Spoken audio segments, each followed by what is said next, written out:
Bom dia, oitavo ano, tudo bom? Vamos lá? Hoje a gente vai ver o módulo 13, tá bom? Então pega a sua apostila e acompanha aqui comigo. O que a gente vai ver é a questão pública, né? O debate, né? Analisando uma questão pública, alguma coisa que seja relevante para a população em geral, e aí se monta um debate partindo desse assunto, tá? Então vamos lá, a gente vai defender nesse caso aí um ponto de vista. Abre aí, pra quem não sabe, página 165, tá bom? A gente tá aqui para começar. Já pensou se todos tivessem a mesma opinião sobre tudo? Nesse módulo, aprenderemos a debater questões importantes da sociedade, analisando-as de forma pertinente e com os devidos recursos. Para isso, é necessário que organizemos nossas ideias e saibamos como expressá-las em um discurso oral. Mas o discurso oral de um debate, ele não vem espontaneamente. Quando a gente vai fazer um debate, a gente tem um texto escrito, porque num debate, quanto mais eloquência, né? Quanto mais organização na sua fala você tiver, melhor seus argumentos vão ser elaborados para que você possa convencer o outro da sua opinião, tá? Então vamos lá. A gente tem aqui, né, um texto como tema a problemática da obesidade. Eu vou ler um trechinho para a gente saber do que se trata e depois a gente vai ver alguma coisa sobre isso aí. Deixa eu aumentar essa letra aqui porque está muito pequenininha para tia cega. Então vamos lá. Deixa eu ver para cá. Vamos lá. FAO. Temos que abordar a obesidade como uma questão pública, não individual. Comer melhor significa apoiar os pequenos agricultores, redistribuir renda, respeitar a natureza e nutrir o mundo com comida de verdade. A declaração foi feita pelo representante da Organização das Nações Unidas para a Alimentação e Agricultura, FAO, no Brasil, Rafael Zavala, durante o segundo dia de comemorações do Dia Mundial da Alimentação 2019, na terça-feira 17, em Brasília, Distrito Federal.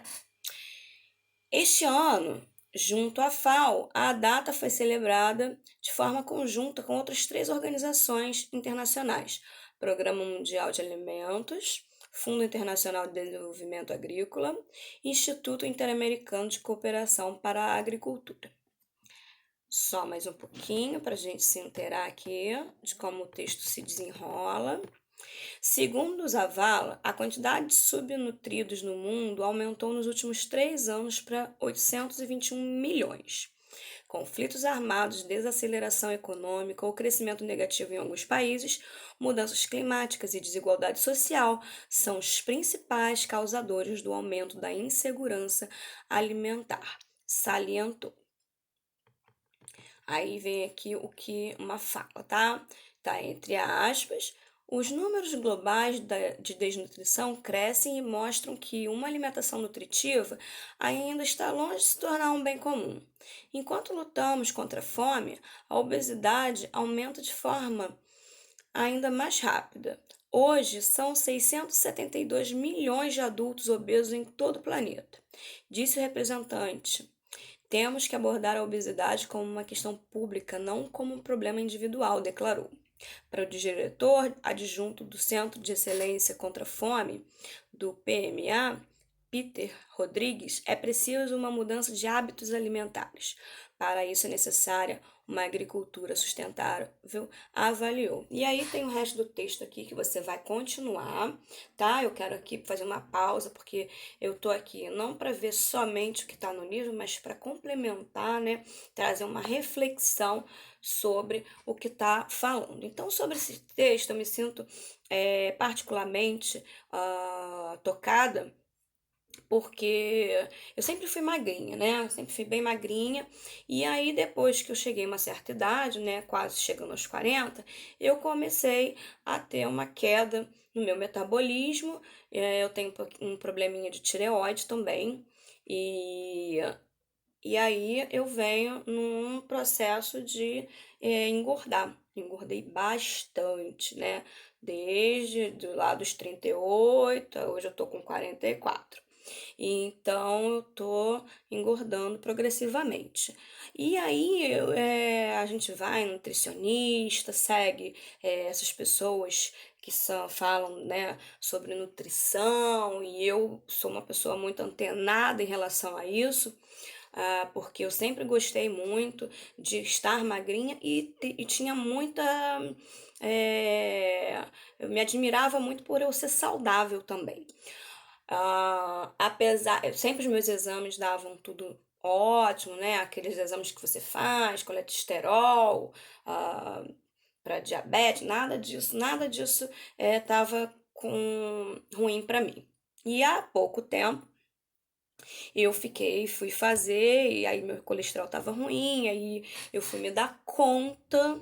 A gente sempre ouve falar, né, dessas coisas, mas eu fui me dar conta que se eu continuar nessa mesma progressão, as minhas artérias estão se entupindo aos pouquinhos.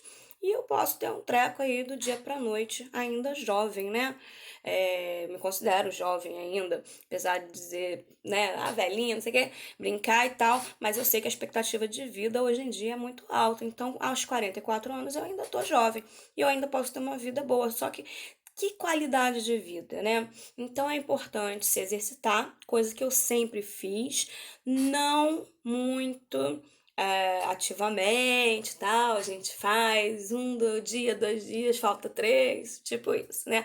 Mas hoje eu tô tentando me motivar mais com essa questão de fazer atividade física, que não é para emagrecer, gente. A atividade física é para tudo funcionar bem, inclusive o seu humor. Então eu peço a vocês, para quem não faz atividade física, que faça, que se movimente, que dê importância para isso agora que você é jovem. E assim, pare progressivamente de comer essas besteiras, né? Fast food, tudo que não vem direto da natureza, tudo que você tem que abrir, que tá num saco, né? Produto industrializado, né? Não é alimento, é produto alimentício que chama. E tudo isso causa sérios danos à saúde. Então a gente tem que aprender a comer. Só que a gente é bombardeado diariamente em tudo quanto é lugar. Se a gente não tem saído muito, mas quando a gente sai, tem outdoor, na televisão, toda hora, até no Facebook, no Instagram, né? Agora que a gente não pode, a gente é bombardeado de guloseimas, dessas redes, né, de alimentícias que querem vender o seu produto e faz com que a gente tenha vontade disso. E a praticidade de você também comer alguma coisa. Você abre um pacote, é muito mais fácil que você descascar uma laranja, né, descascar um legume, alguma coisa. Mas a gente tem que pensar para o futuro, que vida que a gente quer ter, tá bom? Então vocês acabam de ler esse textinho que vai falar sobre essa questão da obesidade, que é muito grave, tá? E aí o que a gente tem que ver aqui? Com base nas considerações do texto, percebe-se que uma questão se torna pública quando exige a atuação governamental. Isso significa que a obesidade chegou a níveis tão alarmantes que não pode ser vista mais como um problema de responsabilidade individual, mas sim do governo. Sendo assim, esse obstáculo em relação à saúde da população deve ser pensado pelas instâncias públicas para que seja minimizado ou solucionado. Não sei se vocês sabem, mas na Espanha, em vários países, né? Eu falo da Espanha porque eu tenho bastante acesso, e lá a obesidade também tem um número exorbitante. Só que o governo lá, ele tem muita propaganda. Propaganda, em vez de ter muito McDonald's, muito essas empresas, o governo, ele bombardeia os intervalos televisivos, né, com propagandas de conscientização contra a obesidade, para que a pessoa possa se movimentar, fazer exercício e ter uma saúde melhor, porque o índice lá é alarmante. Então, o governo lá foi obrigado, né, se viu obrigado realmente a tomar a rédea da situação e promover esse tipo de incentivo a uma alimentação mais saudável. Tá? E aqui o governo eu não vejo fazer muito desse tipo de coisa, né? E falta bastante, porque o brasileiro também tá comendo muito mal. Eu como bem mal, na verdade eu como muito, né? Eu como a minha salada, meu legume, as coisas, né, que vêm da natureza e tal, muita fruta. Só que eu como muita fruta, você também não pode comer muita fruta, você tem que ter um limite, né, para poder não engordar.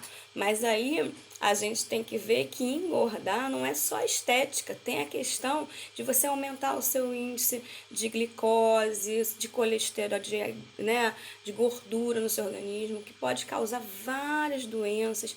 Imagina, gente, você se vê diabético. Eu sei que de repente alguém aí tem alguém na família diabético, conhece alguém, e é muito triste, né? A pessoa ter aquela regras para poder se alimentar e não poder ficar sem insulina, qualquer coisa desregulariza, é muito chato, né? Então, por que não se cuidar antes que as coisas fiquem perdidas? Aí a gente tem aqui continuando. Analisando essas informações, você seria capaz de debater essa questão com alguém que discorde de que a obesidade seja um problema urgente do Brasil e do mundo. Bom, aí alguém pode pensar assim: ah, mas como alguém vai ser contra? Gente, sempre tem um outro lado. Porque você pode puxar para um viés assim, há outros problemas que devem ser solucionados primeiro. É uma abordagem, entendeu? Para ter um grupo que são para debater, você precisa pelo menos de duas pessoas ou de dois grupos, tá? E aí você precisa, o tema tá aqui e aí existe o sim e o não, quem tá a favor e quem tá contra. E aí você precisa elaborar argumentos para que possa convencer, né, a parte opositora, tá? Então, a gente tem que dar atenção para três coisas. Modulação da voz. Naturalmente, ajustamos a entonação da nossa voz para falar de determinados conteúdos. Ou seja, dependendo da importância, podemos enfatizá-la oralmente ou não.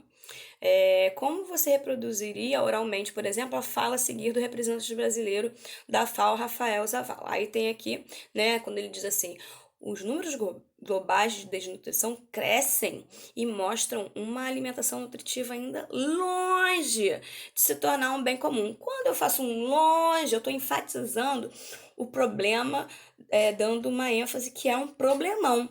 Se eu lesse, né, mas não dando tanto enfoque, né, a essa situação, poderia, de repente, não ter, é porque eu não queria me posicionar tão a favor disso, tá? Então, a modulação da voz, ou seja, o jeito com que você fala alguma coisa, dando ênfase ou não, vai fazer com que você se expresse de uma maneira a convencer o outro. Outra questão é a expressão corporal. Em um debate, nosso rosto, mãos, corpo, como um todo, são extremamente expressivos e, se bem utilizados, podem ser fundamentais para o processo de construção de uma ideia no plano da oralidade. A seguir, teste com os colegas, aí não dá para testar, né? Mas é isso. Eu tô aqui falando e eu vou, quando uma coisa está em desenvolvimento, eu faço assim com as minhas mãos.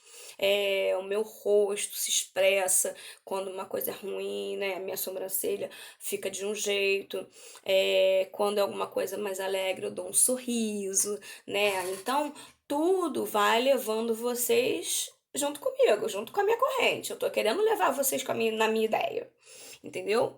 E aí eu tenho também a terceira coisa, que é a variação linguística, tendo como base o fato de que nossa língua pode assumir diversas formas, a depender do contexto em que está inserida, é fundamental que tomemos cuidado com o tipo de registro que escolhemos para determinado discurso. Então, assim, eu tô até lendo um livro, né, que eu leio muito sobre português, espanhol, né, eu tô sempre tentando me aprimorar. E aí eu tava lendo mesmo há pouco tempo, não sei se foi ontem, de novo, mais uma vez, né, que, por exemplo, né, exemplos novos que eu ainda não tinha lido, porque eu leio as mesmas coisas, mas com novos exemplos para poder ampliar os meus horizontes, né, por isso que a gente lê bastante. Então, aí eu vi assim, por exemplo, você está num bar com amigos e começa a fazer uma colocação pronominal. Você que já é do 8º ano sabe que tem um pronome que a gente não fala me dá, a gente fala dá-me, né? Esse seria o português correto, né? Gramaticalmente, formal. E eu não posso usar dessa formalidade numa mesa, num restaurante com a família, com amigos, porque primeiro, eu posso estar querendo ser pedante, ou seja, me achando melhor que os outros. Ou eu posso estar querendo ser irônica, aí eu vou ser brincalhona, né? Tô zoando e tal. Posso fazer isso. Ou eu posso ser chata, né? E ninguém mais me querer na mesa, porque uma pessoa que fala formalmente durante um encontro informal de família e amigos não é legal. Da mesma forma, quando você vai, no caso aqui, né, o nosso gênero é debate, você vai a um debate, você não pode ficar usando palavras inadequadas para esse contexto. E aí o que que acontece também? Existem variedades da língua portuguesa, né? Você tem do informal ao formal. Mas não é simplesmente ser informal ou ser formal. Não é tico ou taco. Não é 8 ou 80. Existe uma graduação de formalidade ou informalidade. É como se fosse do 0 ao 100. Vamos supor que a gente pega uma escala de 0 a 100. Então, você, em determinada circunstância, você vai usar, se eu tô com as minhas amigas, de repente, né, e eu falo palavrão, se for o caso, com elas eu posso ali falar palavrão, eu posso falar gírias, palavras chulas, né, que não são adequadas no contexto, por exemplo, se eu estiver com a minha mãe, com a minha avó, com minha família que é mais como é que eu vou dizer? É uma família mais tradicional. Aí eu não posso usar nada desse tipo de palavreado. No entanto, continua sendo informal. Eu não vou ter que falar de acordo com a norma mais culta ali com a minha família. Entendeu? E ao mesmo tempo, por exemplo, se eu for médica e aí eu tô lá junto com outros médicos num conselho, ou o que vamos fazer em relação a esse procedimento lá, não sei o quê. Gente, isso é influência do Grey's Anatomy que eu vejo muito, tá? E aí eu vou usar um vocabulário específico daquela área de atuação que eu não posso usar, por exemplo, quando eu tô ali em qualquer lugar com amigos e colegas que não vão entender nada do que eu tô falando, porque é uma linguagem muito própria daquele grupo de pessoas.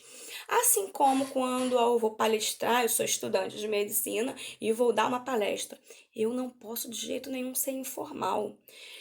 Mas eu também tenho que graduar minha formalidade. De repente, eu não preciso ser tão pedante, depende da minha linha também. Então, isso é gradual, é como se fosse tons de cinza, do mais clarinho até o preto. Então, é isso que você tem que usar, tá bom? E aí, o que que eu vou pedir para você fazer?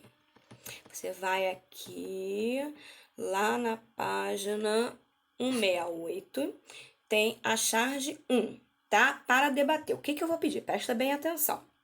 Você vai analisar essa primeira charge. Eu quero a charge número 1, tá? Diz assim: redução da maioridade penal reduz a criminalidade. Tem um político saindo ali do Planalto, né? A gente sabe, porque tem um contexto do não verbal. Tem um nariz de pau que nos remete, a gente faz uma intertextualidade, desculpa, com uma história infantil, um conto de fada que se chama Pinóquio. Eu espero que vocês conheçam, né? Que fala que quando uma pessoa mente, o nariz cresce.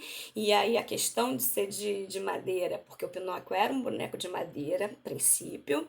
Então a gente está fazendo uma intertextualidade aí. Então, para ler essa charge, eu preciso de muitas coisas, de muitos saberes que não estão explícitos, porque o verbal só diz isso, ó, redução da maioridade penal reduz a criminalidade. Para eu entender o que está nas entrelinhas, eu preciso saber todo o resto, que é essa noção de fazer remissão ao Pinóquio, ao Planalto, tá bom? Então, o que que vocês vão fazer? Eu quero que vocês preparem É uma coisa simples, eu não vou pedir nada muito difícil, não. Eu quero que você prepare assim, a favor, eu vou querer que você faça numa folha de papel para poder tirar a fotinho e postar aqui para mim no Google Sala de Aula. Você vai postar o seguinte, eu vou querer, como se fosse, se você conseguir fazer um quadro, eu acho até que se a folha ficar deitada, fica melhor. Aí você vai fazer uma tabela, tá? E vai fazer assim, a favor da redução da maioridade penal e contra a redução da maioridade penal. E aí você vai criar 5 argumentos para quem é a favor e vai criar 5 argumentos para quem é contra. Isso seria o inicial, o pontapé inicial de um debate. A gente vai ter mais aula sobre isso e eu vou desenvolver isso com vocês. Mas para começar, eu quero isso, que você prepare, você se imagine sendo de um grupo, primeiro, que está a favor disso. Aí você vai lá com pesquisa, vê argumentos a favor, depois argumentos contra. Põe como se fossem ícones, né? Pode botar uma bolinha e botar lá, são 5 de cada. Tudo bem? Só isso. Eu quero ver esse trabalho de vocês, hein? Um beijo.